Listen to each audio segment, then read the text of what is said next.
Terima kasih Bu Christine. Saya mau mengucapkan Happy Mother's Day to ibu-ibu yang ada di sini. Terima kasih sudah bergabung di dalam pertemuan jemaat BIC Sydney. Saudara-saudara yang dikasihi Tuhan Yesus Kristus, mari kita membaca Alkitab bersama-sama di dalam Kisah Para Rasul 11 ayat 19 sampai 26. Kisah Para Rasul 11 ayat 19 sampai 26. Demikianlah firman Tuhan.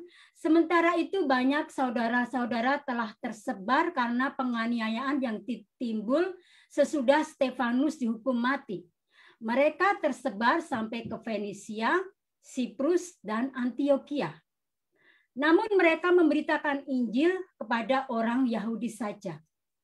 Akan tetapi di antara mereka ada beberapa orang Siprus dan orang Kirene yang tiba di Antioquia dan berkata-kata juga kepada orang-orang Yunani dan memberitakan Injil bahwa Yesus adalah Tuhan. Dan tangan Tuhan menyertai mereka dan sejumlah besar orang menjadi percaya dan berbalik kepada Tuhan. Maka sampailah kabar tentang mereka itu kepada jemaat di Yerusalem. Lalu jemaat itu mengutus Barnabas ke Antioquia. Setelah Barnabas datang dan melihat kasih karunia Allah, bersukacitalah ia menasihati mereka supaya mereka semua tetap setia kepada Tuhan. Karena Barnabas adalah orang baik, penuh dengan Roh Kudus dan iman maksud saya, sejumlah orang dibawa kepada Tuhan. Lalu pergilah Barnabas ke Tarsus untuk mencari Saulus. Dan setelah bertemu dengan dia, ia membawanya ke Antioquia. Mereka tinggal bersama-sama dengan jemaat itu 1 tahun lamanya sambil mengajar banyak orang. Di Antioquialah murid-murid itu untuk pertama kalinya disebut Kristen.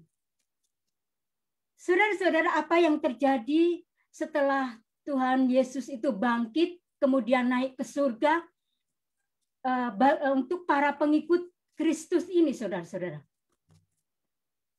Para murid dan rasul itu ditangkap dan dianiaya karena pemberitaan tentang Kristus.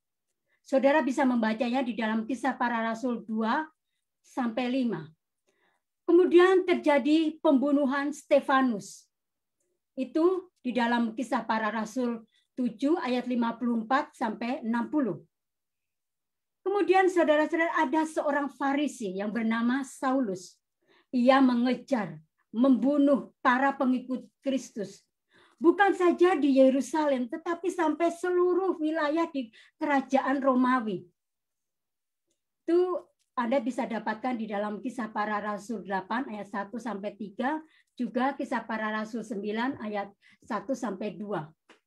Kemudian ada juga, saya menamakannya Damascus Journey, di mana Saulus itu bertemu langsung dengan Tuhan Yesus. Anda bisa membacanya di dalam Kisah Para Rasul 9 ayat 3 sampai 19. Saulus setelah pertemuannya dengan Tuhan Yesus, Saulus itu berubah dari orang yang giat untuk mengejar, untuk membunuh para pengikut Kristus, menjadi orang yang gigih, yang meyakinkan kepada orang Yahudi bahwa Yesus itu adalah Tuhan. Yesus itu adalah Mesias. Dan karena banyak orang Yahudi itu ingin membunuh Saulus, maka para rasul mengirim Saulus ke Tarsus. Saudara-saudara, komunitas Antioquia itu terbentuk ketika Kristen di Yerusalem tersebar akibat penganiayaan, akibat penangkapan para murid, serta akibat Stefanus itu dihukum mati. Dan Alkitab mengatakan dari Yerusalem mereka, para pengikut Kristus itu, para orang yang percaya bahwa Yesus itu adalah Tuhan, itu tersebar ke Fenisia, ke Siprus, ke Kirene, juga ke Antioquia. Begitu juga dengan kehidupan kita, saudara-saudara. ketika ada peristiwa tertentu di dalam kehidupan kita, kita selalu mampu untuk melihat tangan Allah yang bekerja dengan luar biasa. Amin. Amen. Penganiayaan yang bertujuan untuk membungkam, untuk menutup sound doktrin, justru dipakai oleh Tuhan dengan cara Tuhan yang luar biasa. Ingat, tagline ini sudah populer, saudara. Semakin dihambat, maka semakin merambat. Semakin sound doktrin itu dihambat, maka sound doktrin itu akan semakin merambat. Amin. Amin. Saudara-saudara, orang percaya atau gereja Tuhan di Yerusalem mengalami aniaya yang sangat berat. Mereka dihambat untuk bertumbuh. Tetapi tangan Allah bekerja untuk membawa semua kebaikan di dalam semuanya itu. Penganiayaan justru membuat orang yang percaya kepada Kristus, mereka melarikan diri ke Fenisia, ke Siprus, ke Kirene, dan Antioquia. Orang-orang pengikut Kristus yang melarikan diri ke Antioquia bergabung dengan para pengikut Kristus di Siprus dan Kirene dan di Antioquia. Inilah saudara, secara resmi pengikut Tuhan Yesus disebut Kristen. Jadi saudara-saudara, gereja di Yerusalem itu berusaha untuk dihambat, untuk ditutup, tetapi Tuhan justru membuka pintu baru di Antioquia. Mari kita baca di dalam Kisah Para Rasul 11 ayat 20. Akan tetapi di antara mereka ada beberapa orang Siprus dan orang Kirene yang tiba di Antioquia dan berkata-kata juga kepada orang-orang Yunani dan memberitakan Injil bahwa Yesus itu adalah Tuhan.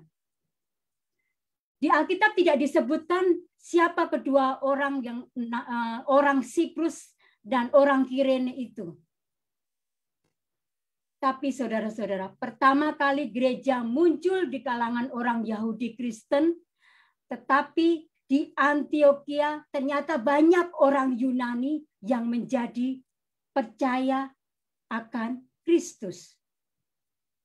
Dan ini adalah cikal bakal gereja Kristen yang berdiri untuk menjangkau orang-orang non-Yahudi. Saudara-saudara, kota Antioquia ini sangat spesial. Antioquia itu didirikan tahun 300 sebelum Masehi maksud saya, oleh Seleucus Nikator. Ini adalah salah satu pewaris kerajaan Alexander Agung. Dia ini mendirikan kota ini dan menamainya menurut nama ayahnya.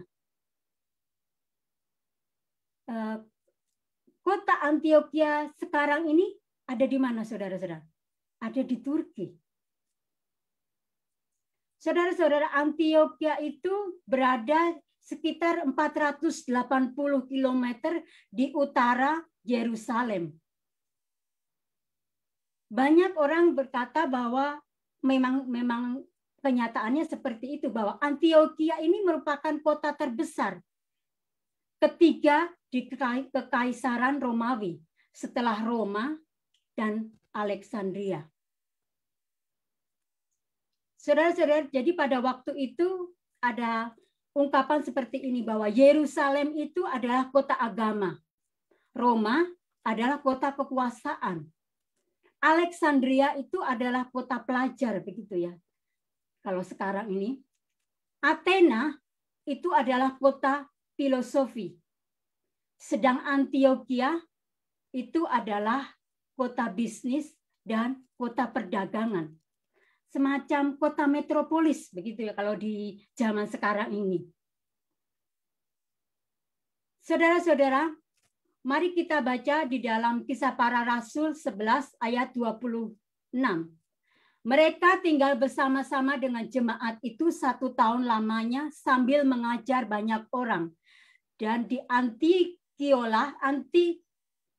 Antiokialah murid-murid itu untuk pertama kalinya disebut Kristen. Saudara-saudara, para murid pertama kali disebut Kristen itu di Antioquia.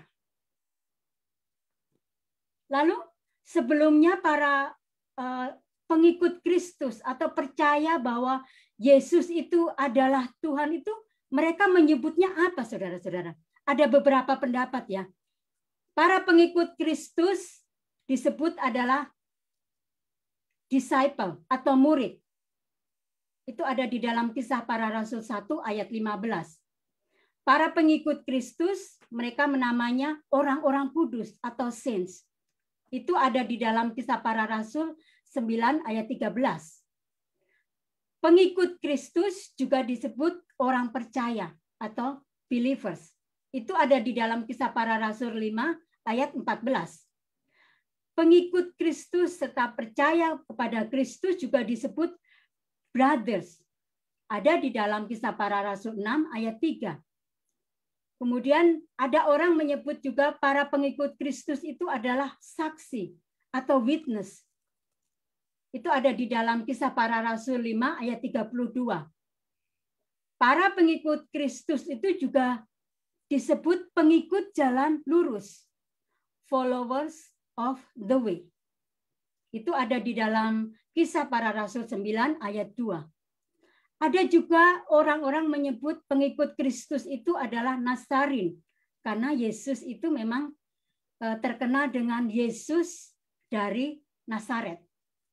Itu ada di dalam Kisah Para Rasul 24 ayat 5.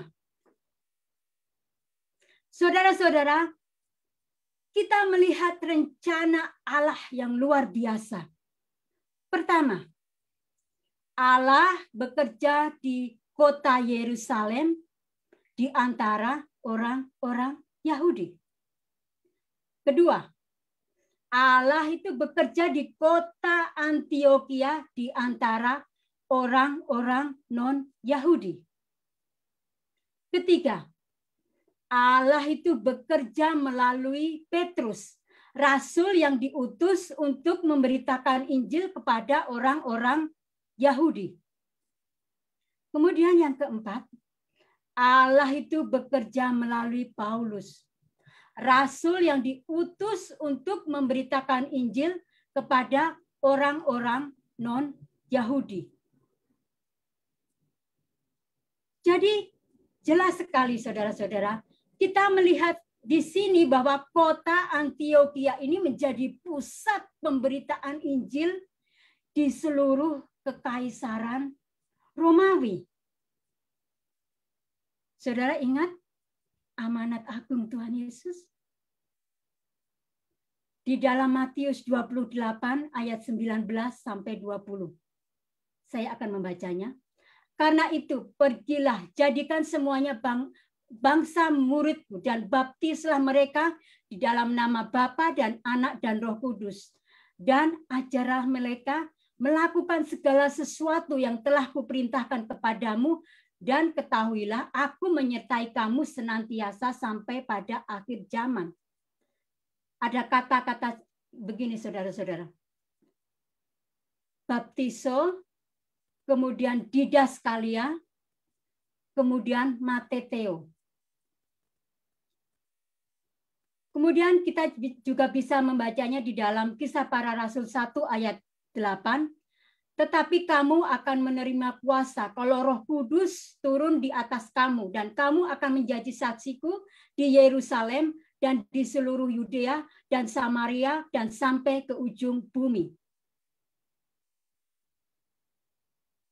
Saudara-saudara, Yerusalem, Yudea adalah kota-kota orang Yahudi. Samaria dan sampai ke ujung bumi adalah kota-kota orang non-Yahudi. Amin. Maka apa yang dikatakan oleh firman Tuhan itu digenapi, saudara-saudara. Ketika gereja di Yerusalem mendengar bahwa gereja itu telah berdiri di Antiokhia, maka mereka mengutus Barnabas yang kemudian hari membawa Paulus untuk melayani bersamanya. Paulus dan Barnabas ini menjadi tokoh yang yang kuat di jemaat Antiokhia ini, saudara-saudara. Mereka menjadi tim yang kuat untuk pelayanan di Antiokhia. Barnabas itu adalah gembala pertama di Antiokhia. Sedangkan Paulus itu menjadi gurunya. Dia itu yang mengajar di Antiokhia. Alkitab memberitahu kepada kita sangat penting bahwa sesudah Barnabas itu membawa Saulus ke Antiokhia, maka pelayanan pengajaran itu mulai tumbuh di Antiokhia. Saudara-saudara, kau memperhatikan kata mengajar. Mereka mengajar selama 1 tahun lamanya. Mengajar atau didaskontes, didaskalia, didasko. Mengajar artinya doktrin. Ini kata yang sangat kuat sekali, saudara-saudara. Dan kalau saudara-saudara membaca surat-surat Paulus itu di dalam Perjanjian Baru, ada ciri khusus dari surat-surat Paulus itu, saudara-saudara. Pertama, surat-surat Paulus itu mengandung doktrin atau pengajaran. Yang kedua, surat-surat Paulus itu mengandung aplikasi dari doktrin atau praktek beriman dari doktrin tersebut. Jadi kita tahu ya, saudara-saudara, ajaran itu menempati urutan pertama di dalam kehidupan praktek beriman kita. Barnabas dan Paulus mempraktekkan amanat agung dari Tuhan Yesus. Jadikan semua bangsa murid Yesus. Making a disciple. Kemudian ajarlah mereka melakukan perintah Tuhan Yesus. Being a disciple. Tetapi urutan yang benar ini seperti ini, saudara-saudara. Being a disciple and making a disciple. Amin. Amin. Jadi saudara-saudara, gereja yang benar, gereja yang kuat itu adalah gereja yang membangun pelayanannya di atas pengajaran.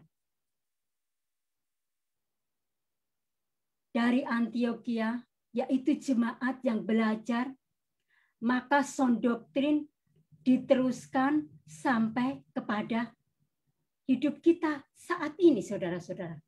Amin. Amin. Amin, Bu. Amin. Amin. Antiokhia itu, saudara pikir Antiokhia itu jemaat yang besar? Tidak. Antiokhia itu jemaat yang kecil. Tetapi mereka setia di dalam pengajaran. Pengajaran yang sehat. Maka dari Antiokhia inilah kekristenan menyebar ke seluruh kekaisaran Romawi. Saudara-saudara, Allah akan memakai hidupmu. Amin. Amin. Sound doktrin bisa tersebar apabila engkau mau merelakan hidupmu untuk diajar, untuk dibentuk, untuk diperlengkapi oleh Tuhan. Bagaimana saudara-saudara? Maukah engkau menjadi murid?